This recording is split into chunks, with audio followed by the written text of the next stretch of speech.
Bonjour à toutes et à tous. Avant de commencer ce point de presse, je voudrais au nom du groupe écologiste et social adresser nos pensées affligées à la communauté éducative, à la famille, aux proches de l'assistante d'éducation qui a été tuée ce matin dans un établissement à Nogent. Au moment où je m'exprime, je viens d'apprendre la nouvelle et je n'ai pas beaucoup d'informations, je pense même moins que vous, mais nous tenions évidemment à adresser notre pleine solidarité à toute la communauté scolaire, les élèves, les enseignants, les parents, à la famille évidemment et aux proches de la victime. Nous sommes terriblement émus et affligés par cette nouvelle que nous venons d'apprendre. Ça donne à ce point de presse une tournure un peu particulière. Vous comprenez qu'on est ici toujours percuté par ce genre d'événement. Je voulais ceci dit dire un mot aussi de l'actualité tragique à Gaza. Là aussi, au nom du groupe écologiste et social, réclamer la plus grande fermeté de notre pays à l'égard du gouvernement israélien, qui se comporte en état voyou, en arrêtant un navire pacifique, humanitaire, avec à son bord militante du climat bien connu, Greta Thunberg, et surtout une parlementaire française, violant les règles du droit international, les usages qui ont cours entre démocraties, et qui ainsi montre une totale déshumanisation de sa politique et de sa politique militaire, puisque ce navire, je le rappelle, ne transporte pas d'armes, ne transporte que l'éveil des consciences et de l'aide humanitaire pour une population qui est affamée, massacrée, victime d'un génocide organisé par le gouvernement d'extrême droite israélien.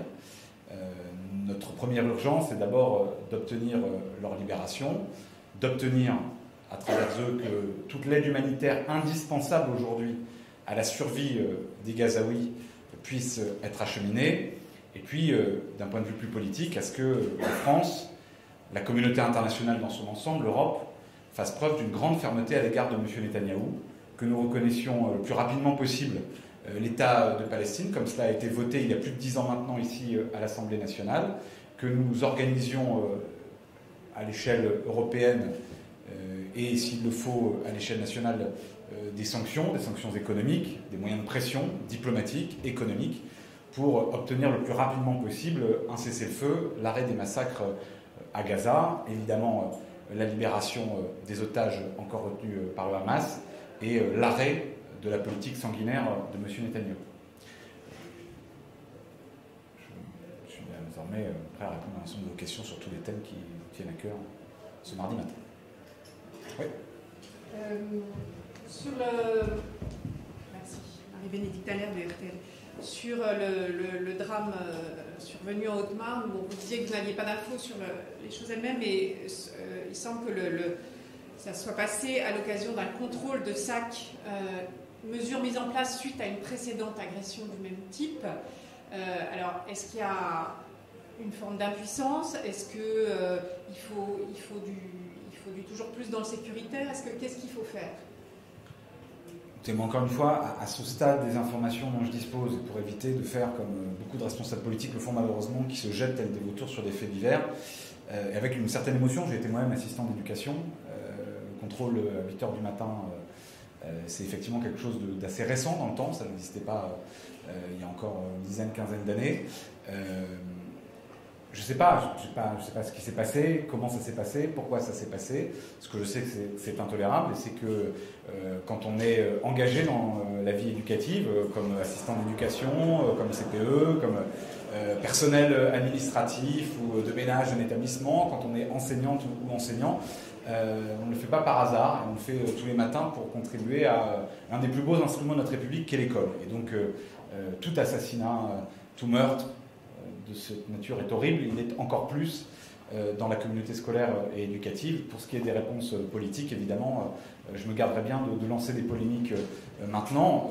Ce que je sais, c'est qu'un assistant d'éducation, effectivement, n'a peut-être pas pour mission, n'a sans doute pas pour mission, à mon avis, d'effectuer des contrôles qui peuvent s'apparenter à des contrôles de police. Et je dis ça là aussi en posant une réflexion sans avoir moi-même de certitude au regard de la situation sur ce que nous aurions pu éviter.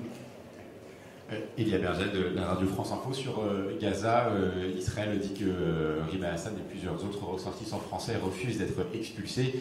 La France Insoumise, elle explique qu'en fait, ils refusent de signer un document en hébreu qu'ils n'arrivent pas à lire. Quelle est votre réaction à ce développement récent ? Bon, d'abord, là aussi, avec le peu d'informations dont je dispose, moi je me méfie de forme de propagande qui peut exister. On a vu les images de distribution des sandwichs, on a vu un tweet ordurier de l'ambassade d'Israël en France. D'ailleurs, il serait peut-être de bon ton que la France rappelle son ambassadeur, ou qu'elle convoque, je ne sais pas si ça a été fait, mais qu'elle convoque l'ambassadeur d'Israël en France sans délai pour s'expliquer. Et la volonté là de mettre de l'huile sur le feu n'est pas acceptable. Et donc, si ces personnes, dont je salue d'ailleurs le courage et l'engagement, j'ai vu qu'on avait du mal à faire l'unanimité sur ce sujet.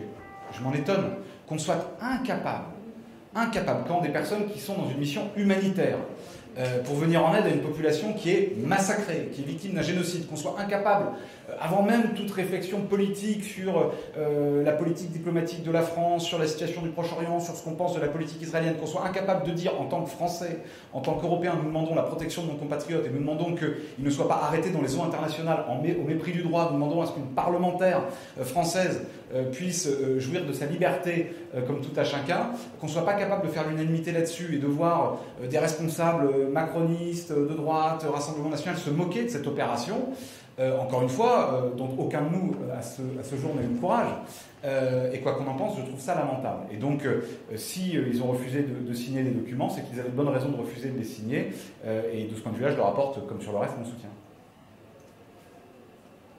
D'autres questions ?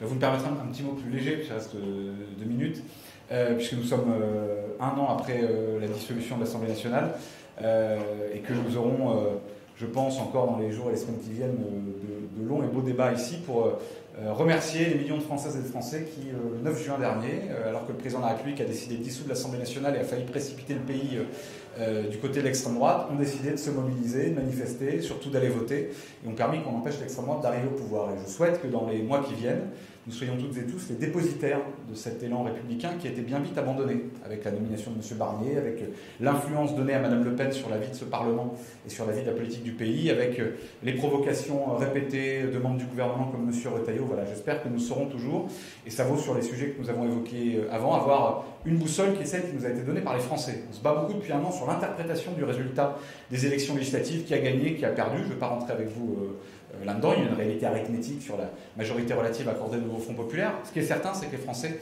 ont voulu faire prévaloir une certaine vision de la République contre l'extrême droite. Bien, le groupe écologiste et social forme le vœu, avec insistance, que enfin, chacune et chacun ici pourra s'en montrer digne. Et je vous remercie. Bonne journée.